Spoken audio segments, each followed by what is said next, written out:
Mixed martial arts is quickly becoming one of the biggest sports in the world to date, with pioneering companies such as the UFC and Bellator leading the way at the highest level of competition. But where has the sport come from, seeing as less than 5 years ago it was relatively unheard of? I want to find out where this phenomenon is going and just what it takes to be a mixed martial artist. I began my journey into the MMA world by heading to my hometown of Bedford to speak to up-and-coming Sambo fighter Ryan Peters.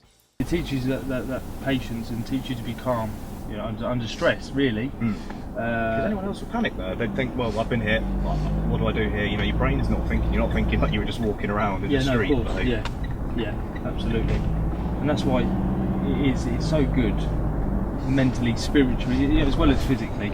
And that's why a lot of people do take it up, not only for the competition side, but as a way of relieving stress. Yeah. You know, feeling better about themselves.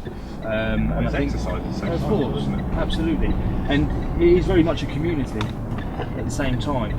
If you was to go from one gym in the north to the south or whatever, there's no barriers, there's no religious barriers, there's no language barriers. There's that respect. Everyone knows what they're there for and there to do. Sort of thing. Absolutely. Yeah, of course. You know, you get a few bad apples here and there. You're going to get that with anything. Absolutely.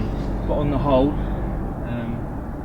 it's very much a club, a universal club, and that's why people take to it. You get, you know, mums, dads, you get toddlers classes now, you get the adults, you get the competitive fighters, sorry. Everybody gains something from it. It's clear to see that the sport isn't just for men wanting to compete in what the media sometimes portrays as a blood sport. There is a huge community based within mixed martial arts that is drawing people into gyms around the United Kingdom. With this information in mind, we headed to one of Bedford's most popular gyms for the sport, where the UK's #1 Thai fighter Dan McGowan trains. Been doing Thai boxing for about 11 years now. Like this year, I'm fighting like 2 current Thai champions. So this is like my biggest year. Then I'm junior world champion like 3 times. Then I've got MTGP world title. I won that last year, like professional world title. So I got that, and then travelled the world with it as well. So just going to carry on doing the same, really. So your next fight in Bedford, or is it? No, not Bedford. In Bolton. You know the Macron Stadium? Okay, yeah. I'm fighting Rung Narai, his name is. He's Thailand champion at the moment, so that's like the biggest fight yet. Look forward to it. Yeah, it's probably a good fight. Then, I've got a few this year. Another Thai champion, I think. I'm not really allowed to say who, I don't think, so better keep that secret. But another big one in October, and then I'm fighting against like Irish #1 in August as well in Birmingham. So Whereabouts in Birmingham? You know what? Actually, I think that one might be. No, it's not Birmingham. Actually, it's Wolverhampton. Okay, so close. Yeah, similar. Yeah. So his name's Ryan Sheehan, and so yeah, he's decent as well. So got a few good ones, and hopefully I think like looking at America again. See you later, mate. See you later. And America, Australia, and some of those places. You've been training here for? Yeah, I train in Bedford, so I train like Samson's gym. Been training here for the last 3 or 4 years. Okay. But I used to train in Northampton as well, in London. But this is my main now, because the travelling is too much. But it's like Ryan was saying, sort of community. Yeah. Spectrum of it as well. Yeah, like all of us are mates here as well, so like it's easy like come in and kind of get on with everyone. It's a good laugh and stuff. I've got a really good Thai trainer who's here as well, so I get like the best training and stuff. So, and then I've got like a few good up and coming lads. Like obviously I do a bit of canon, but nothing. I don't train myself in. But I've got a few other older lads who I train with as well. So like it's coming up. Like there's a few really good fighters in Bedford like coming through. So yeah, it's exciting. Yeah, again, I was saying to Ryan about like the main point of the documentary is to sort of show how it's becoming a big thing now. You know, people know about it, people are talking about it, and people want to try it. Exactly. Yeah. But we were talking about the mental aspect of it, because for me, what people will be doing is they'll see Conor McGregor and think, I can do that, I can box. Yeah. You can't, nah. but you'll think you can. But they'll come in here, they'll do a week, 2, they'll get hurt once, and then they won't come back. Yeah, they won't come back, but that's not what it's about. It's not about hurting another person. No. For them to put themselves in that mind space of, I'm going to hurt someone, and then someone else does it. Yeah. That's not how you can be. You cannot be like that. No, it's like, people say to me like, oh, when someone's hitting you, do you get angry and stuff like that? But never, when I fought, I've never got angry, never. Like, I probably, you lose. Yeah, you lose the plot. Like, there's a few times in the gym where like you get a bit annoyed and sparring or whatever. But every time I've got annoyed, I start getting battered. So you can't like it's not like the street. Like I mean, street fighting. Like there's an art to like what we're doing here, and like there's that we're training or fighting against trained athletes as well.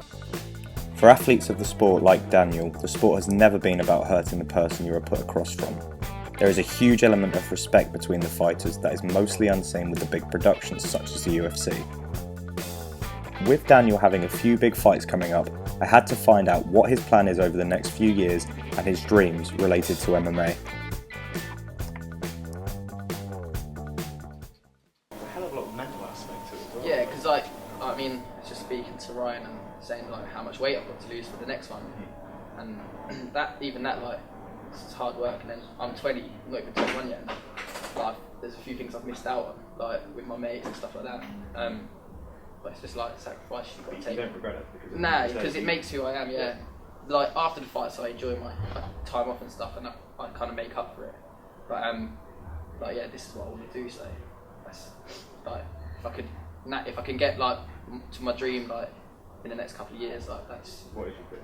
I want to beat these Thai fighters this year, like all the top fighters. I want to be like known as Europe's best ever Muay Thai fighter, and like I think we're getting there. But there's a few really good ones that have come out of Europe, but I think in the next few years I think I'll be up there and people will remember me. So Bigger stage. yeah, bigger stage.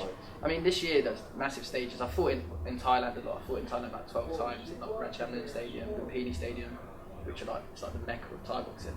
So I've fought on some big stages, but like it's about the opposition that they're getting better and better each time. So yes, it's exciting, but that's what I want to do. I think I'll get there. I'll give it another couple of years. I think this year's like my it's like an interesting year. Like see how I do.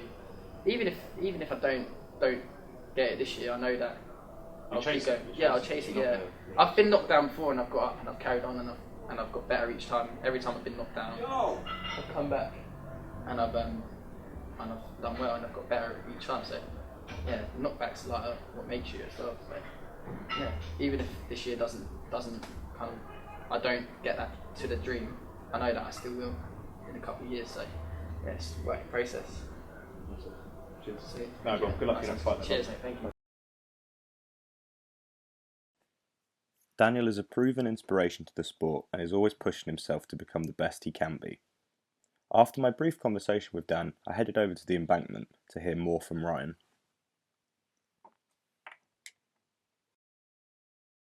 Walking around and you know, no matter what the media wants to say about the sport and how it looks, you think there's a reason why it's rising. There's a complete reason. People are seeing the aspect of it, and it doesn't matter who's putting it across. There's no boundary to where it can go to. No, of course, absolutely. As you said earlier on, we mentioned the youth offending programs and how people who come from a privileged background as such, they come in, as you say, they think they can't really walk. They come into an environment where they don't have to impose themselves on people. They are in an environment where people are empowered by an art form. It is an art form. It's not some sort of backyard brawling, you know, there's no respect as such. They come in, they're empowered by how people have respect for one another.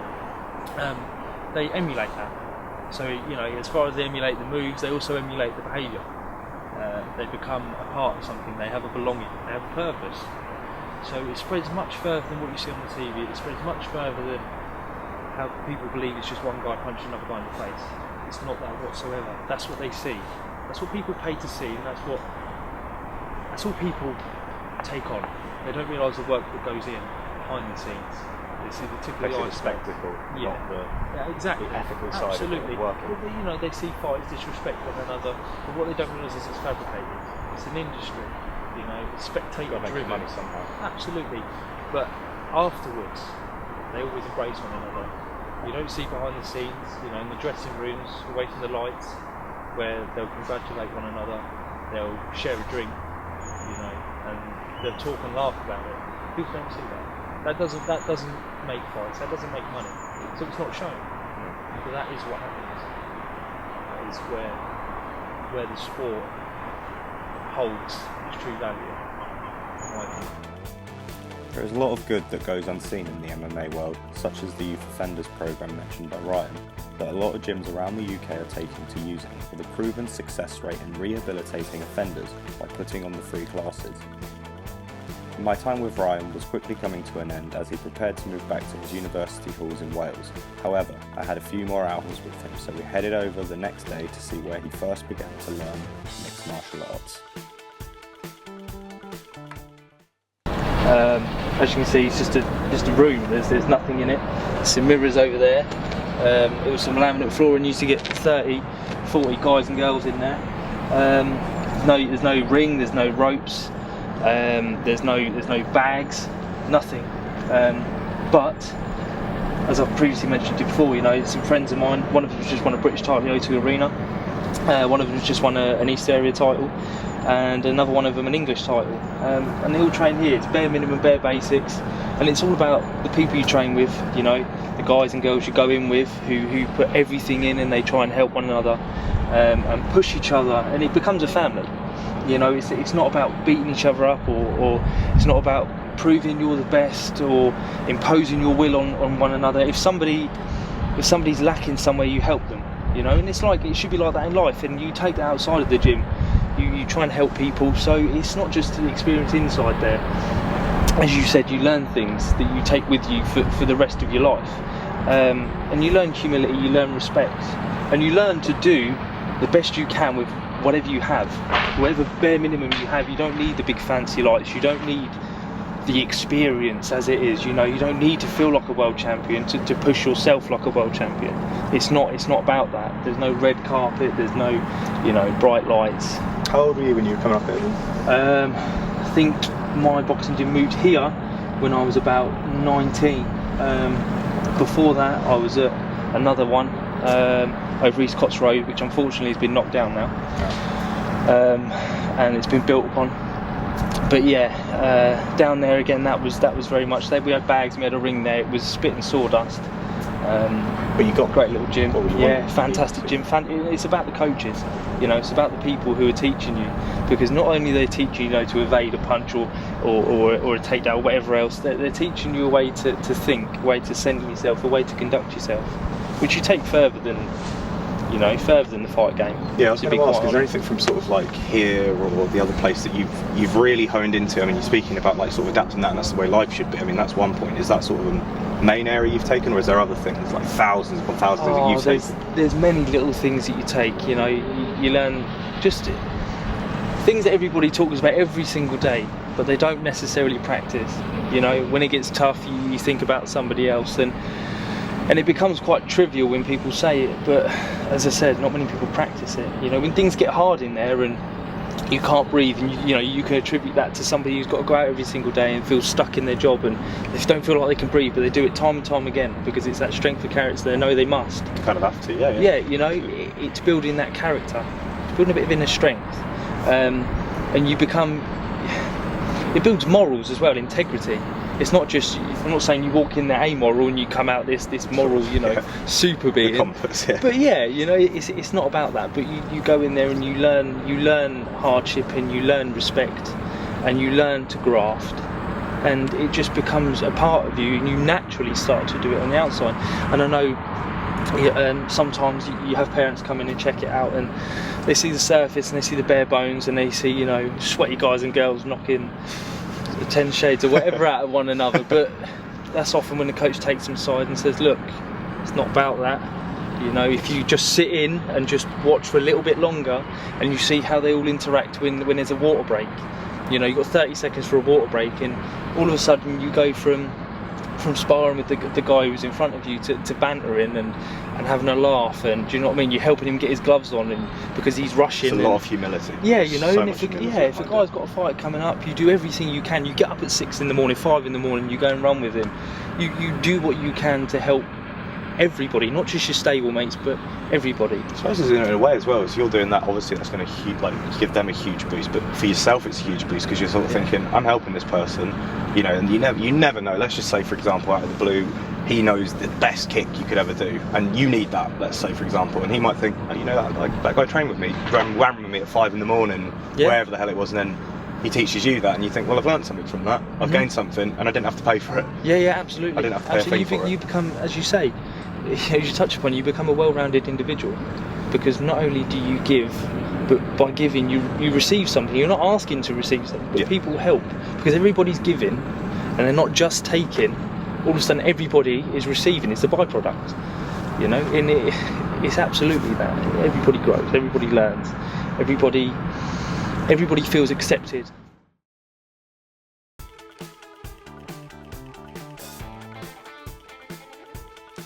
Ryan is the perfect example of what learning mixed martial arts can do for you by learning and progressing throughout his time with the sport, to become a better person, and I can't begin to explain the admiration I have for him and what he has achieved. With the UFC recently being bought for $4 billion, it's clear that mixed martial arts is showing no signs of stopping its freight train of popularity.